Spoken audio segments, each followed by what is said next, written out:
Congratulations, you've just clicked on the video that's going to win you your fantasy football league. I don't care what league it is, Dynasty, Redraft, Best Ball, congratulations. These are 5 players that I am drafting all across the board in every single one of my leagues. We got 5 names. We're going to do a deep dive on every single one of them.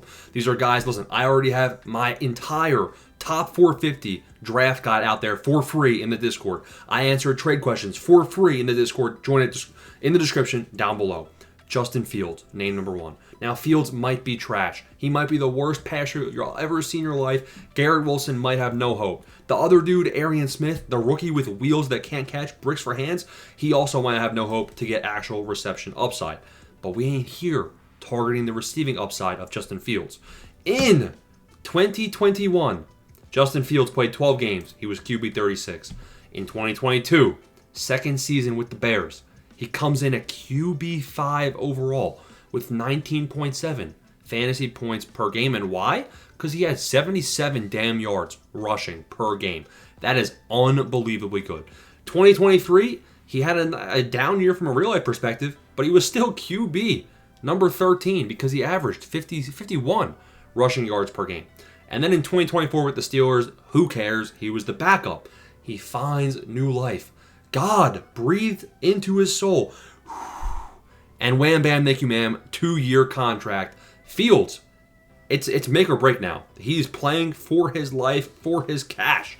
So Fields is going to be running around for his life. I don't expect him to necessarily be airing it out, passing for a bunch of touchdowns. We don't expect that.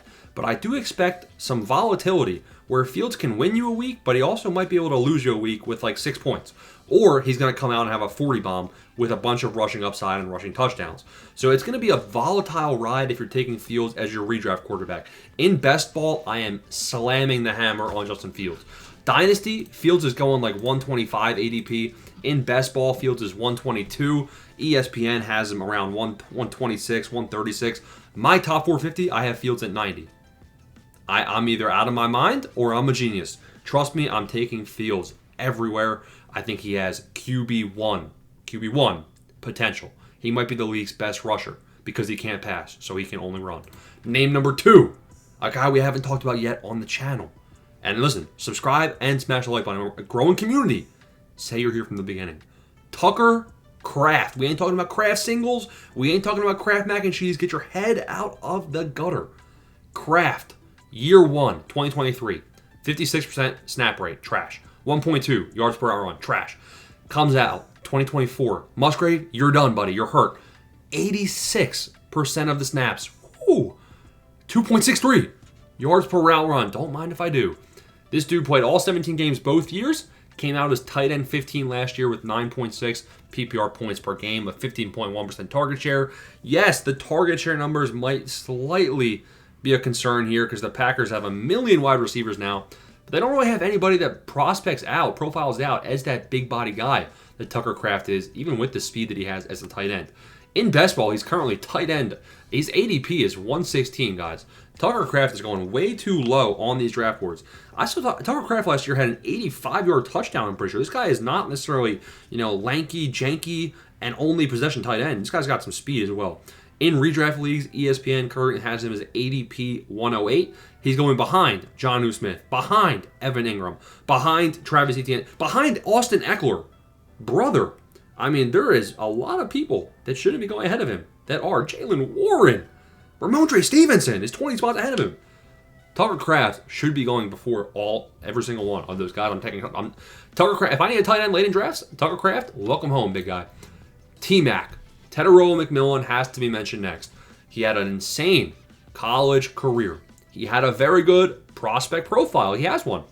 And he lands with Bryce Young, who was trending up in last year's draft. Now listen, honestly, the only thing I'm concerned about is whether or not Bryce Young is trash or whether or not Bryce Young really continues the momentum. I think Bryce Young has actually gotten overhyped from his final half of last season's performance.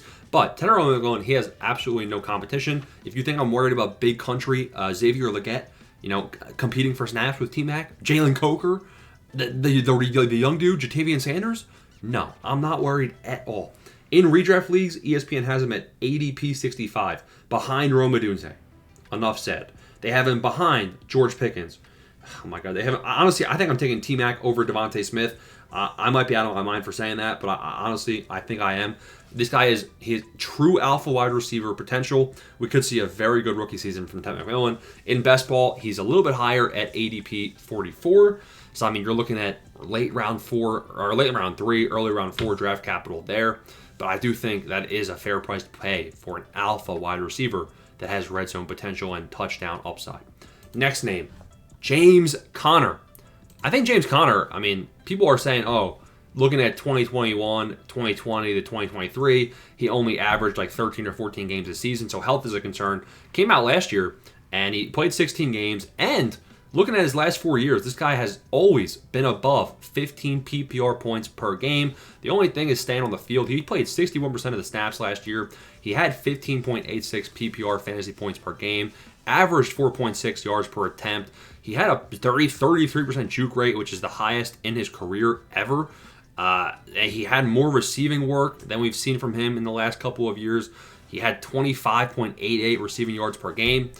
I'm actually a little bit big on James Conner this year. I mean, the only concern is the health. If you do go James Conner, you might want to go ahead and draft Trey Benson maybe as a bit of a handcuff running back, but Benson isn't going necessarily too much further or isn't going too much earlier than James Conner. So I think James Conner is going to be a workhorse running back for this Cardinals team. I think Trey Benson is a little bit overhyped, so it might be hard to get that handcuff potential there. You might have to kind of take a risk on James. But James Conner looks pretty damn good from a fantasy perspective this year. He's ADP 72 in best ball. So you're talking about early round 6 being able to get an RB1 on a Kyler Murray, Marvin Harrison Jr., Trey McBride, high-powered offense that's looking to rebound a little bit in 2025. Kind of all in on James Conner. Final name of the video, and last but not least, is Jakobi Meyers. You're like, oh, what are you yapping about? Jakobi Meyers, 2022. 12.88 PPR points per game. 2023, plays 16 games. 13.66 PPR points per game in his first season with the Raiders. Second year with the Raiders, 15 games played, 14.5 PPR points per game. Wide receiver 24 in the last 2 seasons. Now, looking at where Jakobi Meyers is, I mean, he is pretty far down these draft boards. A little bit too far, considering he posted very good numbers in his last couple of years. Honestly, I can't even find him. I'm looking for him right now on ESPN's ADP. The fact that I can't even find him probably is not a good sign. Jakobi Meyers, though, looking at his yards per route run, his yards per route run hasn't actually been great. Last season, it was 1.8 yards per route run. ESPN ADP has him at 96 overall. So you're looking at round 7, round 8 in a redraft league.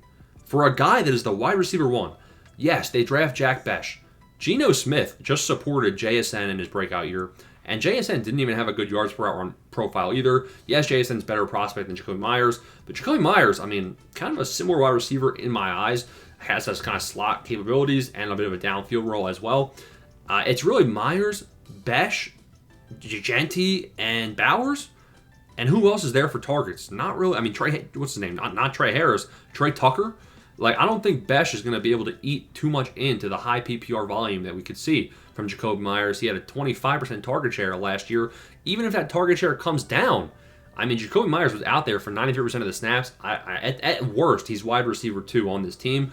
I still think his floor is like 12 PPR fantasy points per game, which when he's getting drafted at ADP 96 and in best ball he's going at ADP 81, I think those are worth some investments. And there it is. Those are guys I'm drafting all over the place. If you want to see more, smash that subscribe button and let me know in the comments. Thanks for watching, boys. Peace.